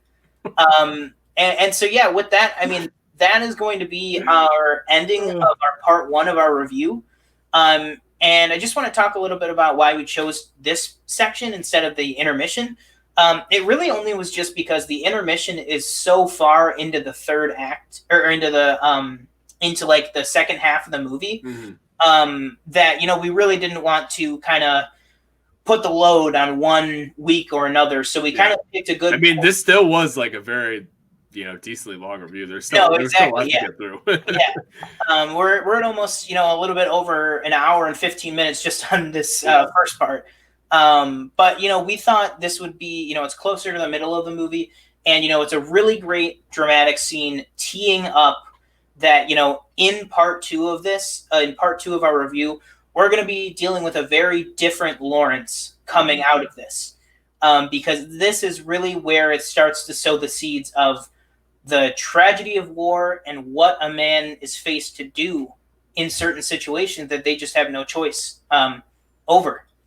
So yeah, I mean, that's going to do it right now. We're not going to do any final thoughts or anything. We're going to save that until the very end of our review. So with that, what are just, I guess, final words on this first part of the review and on this scene? Well, it's funny because I actually wrote down first half thoughts, but reading it, it's more of like a full film thought. So say it. But I think like even just watching, like if you just watch this to the intermission, obviously like we're not to the intermission yet, but the intermission, I guess it's not really a spoiler, but it kind of goes into the intermission on like a kind of a cliffhanger in a way. Mm-hmm. But like if you wanted to watch like just this first half of the movie up to the intermission, you could totally do that. I mean, it obviously it would make you want to. It's obviously like two movies in one movie. It could be, but in the first half of this film that we just reviewed, it shows you why people laud it as one of the best films of all time. Maybe even like some saying it is the best film of all time. Mm-hmm. Yeah, I mean this is definitely a movie that. This is definitely a movie that I would say could very easily wind up becoming, my favorite movie of all time. Right now, it's not going to replace that right there, or American Psycho is another one. But it's in that top 3, top 5 arena, definitely. But it's something that very easily could, the amount of time that it stays with me, could become my favorite movie of all time. So with that, we thought, keeping with the Lawrence of Arabia theme, so we're out of that now. We're out of the review. We're going to go ahead and head into the shooting shit segment of the show, which if you don't know, if this is your first Planet Film that you're listening to here, it's basically we just pick just kind of a fun topic. Last week, check out last week's episode. We took a minute to rank all of the on-screen Batmans. So go ahead and take a listen to that because that was definitely a very interesting conversation and interesting list. So you could see if you agree with us or not. And then so this week, just sticking with the Lawrence theme, we're going to go ahead and do a kind of like a fan cast, basically, of who we would cast as some of the big people in here. So we're just going to keep it pretty short. We're just going to go with who we think would be a great person to direct this. Who would be a great Lawrence, who would be a great Ali, who would be a great Faisal, and who would be a great Auda. So it's really just like kind of the 4 main characters, and then who we think would be able to, helm this big of a project, basically. Mm-hmm. So let's just start off with kind of the easy one, or maybe the hard one, if you say. Who do you think would make, in today's world, would make a great Lawrence? Trying to think of like, not that it's like a part of the pretty boy, but Lawrence or Pierre O'Toole in this movie is he's just kind of like a beautiful human being, for being honest. Mm-hmm. Yeah. I think that's I think for me at least, I want to listen to what you have to say, but for my pick at least, I needed to remain with the pretty boy mentality, and I needed somebody who could pull off the eyes. Because that, to me, is a big part of Lawrence's character. Yeah. So who are you thinking of? Do you have anyone in mind? I'm just, it's like occurring to me. I don't think he has I think he actually has like brown eyes. Mm-hmm. But I think I was thinking like maybe Miles Teller. It's like it's just like kind of but I think he kind of has the, I feel like he has like the range. Mm-hmm. I was thinking for a second, I was like, oh, maybe Zac Efron, but I don't know about that I'll say this. I like as a person. Yeah. I like Zac Efron more. Yeah. Oh yeah. You're not a big Miles Teller guy, right? Not a big fan. No, I would. That'd be putting it lightly. Yeah. But I put for my pick. Who, I mean, yes, he might be a little bit old, but I mean, he's only in his like mid 30s. Mm-hmm. My pick. All right, I'll put a little mini game here for you. It's one of the Chris's. Chris Pratt. No. Chris. I don't know. I can't think of it. For Lawrence, I'm going to say we should go with Chris Pine. Oh. I think that Chris Pine, he's got the look, he's got the eyes for it, he's got the hair for it, and I think he has the acting chops to do it. Mm-hmm. I think that he would be. I think if we're picking from today's options, I think that he is the best person for it. Was oh my god, my screen gets so dark when I change this one thing. Hold on, sorry. I was gonna say, do they have to be? They have to be English. Oh no, I wouldn't say that. As long as they can do like an accent. Yeah, I would say if you could do a convincing accent. Yeah, because I was actually just curious, like if Peter O'Toole was actually English or not. I don't know. Yeah, he was, but yeah.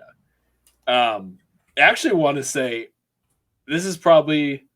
Oh wait, you want to type that in first, and then we'll go on.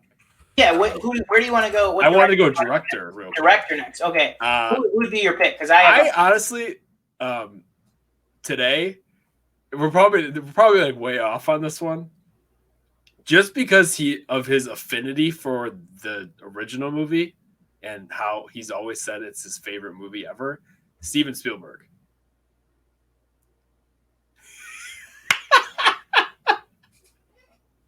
It was either that or I was going Chris Nolan. Christopher Nolan? Oh God, no! Oh my God! Would you rather go Spielberg? What's it called? Funny you say Steven Spielberg, because my pick is the replacement for Steven Spielberg on Indiana Jones. I would go James Mangold. Wow. I think my pick for this is James Mangold. So who do you think? All right, out of those two, because I will hear an argument for Steven Spielberg, but out of those two, I just feel like, Spielberg, if you're trying to make a movie as big as the original, you got to go with a guy who knows his way around, blockbuster movies and successful ones. Not maybe like, I don't know if like, I wouldn't say like, I'm trying to think. I wouldn't say like, I'm going through like his filmography in my head. Like E.T. and Jaws isn't relatable to the scope of Lawrence of Arabia. Yeah, but then like you look at something like Schindler's List. Yeah. You know what I mean? Like that's definitely more on the scale of. You know what? All right, we'll go with Steven Spielberg. He was my backup. He was my backup, anyways. So we'll go with Steven Spielberg. Like I said, we're talking now though. Even if you want to do a remake, I don't think you're going and filming in the desert for however many days. No, exactly. It's going to be like, honestly, this would be a great movie to do with the Mandalorian tech, the volume, the screen stage. This would be a great movie for that. All right, so let's go ahead. Let's do Auda next. Mm-hmm. Who do you think would be a good... You go first on this one. Okay, so this is mine. And honestly, it's so tough because... Okay, so I'll say this. If you would have asked me 6 months ago, I would have said Irfan Khan for this. Unfortunately, he just passed away due to cancer, a couple of weeks ago. Mm-hmm. So he would not be available for it. But I think he would be a great pick for this or Faisal. But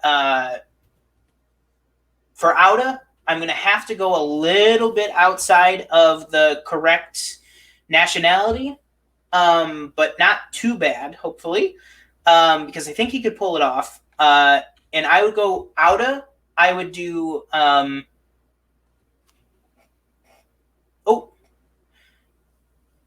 strike that. Reverse everything I just said. That was my lead up for Faisal. So we're going to do Faisal. So going a little bit outside of, what we were talking about with that, I would do Oscar Isaac. I was thinking of him. I thought of him when we were talking about the movie. He came into my mind for like I thought of him as I think Ali. As Ali? Okay, yeah. I think I have a perfect pick for Ali. Mm-hmm. That's the only reason why I wouldn't do him as Ali. And I feel like because Faisal is the smallest character out of these four. Yeah. I feel like, I mean, I don't want to, like, I really don't want to. And I looked up, several Middle Eastern and Indian actors for it and stuff. I couldn't come up with big enough names for all three. Oh, I know. But yeah, I just think that Faisal would be really good for Oscar Isaac. What about, well, I guess I don't know. Okay, well, never mind. Hold on. Keep going. Sorry. Okay, so do you want to put Isaac for that? Yeah. Yeah. And do you want to do Auda next or Ali? Yes, we'll do Auda. I think. Okay, go with your pick. I think you could throw Kumail as Auda. My pick for Auda is Kumail Nanjiani. That is exactly who it is. I think he has the perfect, comedic, stuff like that. Exactly, because as dramatic as the movie is, Auda is the person who lends the comedy to it when the comedy comes in. Yeah. Like I could just pick, and obviously Big Sick, like he's an amazing amazing comedic actor. Mm-hmm. But Big Sick, great drama from him. Yeah. Some parts of Silicon Valley, great drama from him. Mm-hmm. And then I'm sure in Eternals, there's going to be plenty of dramatic acting in that. Mm-hmm. But yeah, that's great. Yeah, that is exactly who I had. As soon as I was like, oh, this is what we're going to do, the first name I had was Kumail as Auda. All right, so Ali, who do you got? Because I will tell you who mine is. Do you want to go first? Sure, I will go first. So my pick for Ali, who I think would be really great with Chris Pine and have really great chemistry and is a fantastic actor. I believe Oscar nominated. Don't quote me on that. I can't remember. It was like 11 years ago, because my pick for Ali is Dev Patel. That is my pick for Ali. I think that Dev Patel with his longer hair, mm-hmm. like his longer curlier hair, and grow out. Oh, okay. I couldn't picture him for some reason. Slumdog Millionaire, and other things too. Fantastic actor. Yeah, that is absolutely my pick for Ali. I think he deserves a breakout role like that, mm-hmm. and I think he would be fantastic in a breakout role like that. Do you have anybody that Prince Zuko and Airbender? I didn't know that. In the movie, yeah. Yeah. Oh, he was nominated, to confirm. Yes. He was. I couldn't remember if he was nominated for Lion. Oh, he was not. That's right. He was nominated for Lion, but he wasn't nominated for Slumdog, right? No. Yeah, that's what I thought. I completely forgot about Lion. God, what a weird movie. But he was really good in it. And he looks like he's gonna be really good in the Life of David Copperfield, that new movie that's coming out. Yeah, I'm looking at this. I've seen this actor before, mm-hmm. and I don't know. Oh wait, is this okay? I think I know. Hold on. Let me look it up. Hold on. Sorry. I know how to spell it. What are you gonna say? Like Raul Cooley? No. He did go through my head though at one point. He went through my head, but it's just he hasn't made that jump from TV to movies yet. You know what I mean? Maybe if he does, maybe if stars align and he is, he's my pick for live action mm-hmm. Ezra Bridger. Maybe if he nails an Ezra Bridger role in Star Wars, maybe that'll be a catalyst. I don't know this actor's name, and I'm looking at a picture of him, but I have no way to show you. I don't know his name though. Can you send it in the chat? Yeah. Hold on. Can I send? Oh, save. It's live television, folks. This is live television. Just send the link. Hold on. Okay, I'm just sending the article.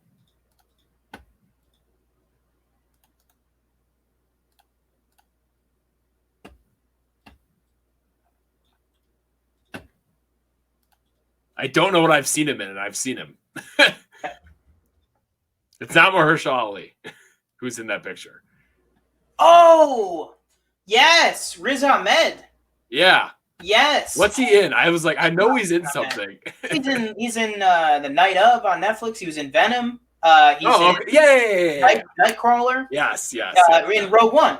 Yeah. Okay, that's what I thought. I was like, I thought he was Cassian Andor, and I was like, no, it's Diego Luna. I was like, who does he play in that? You know what?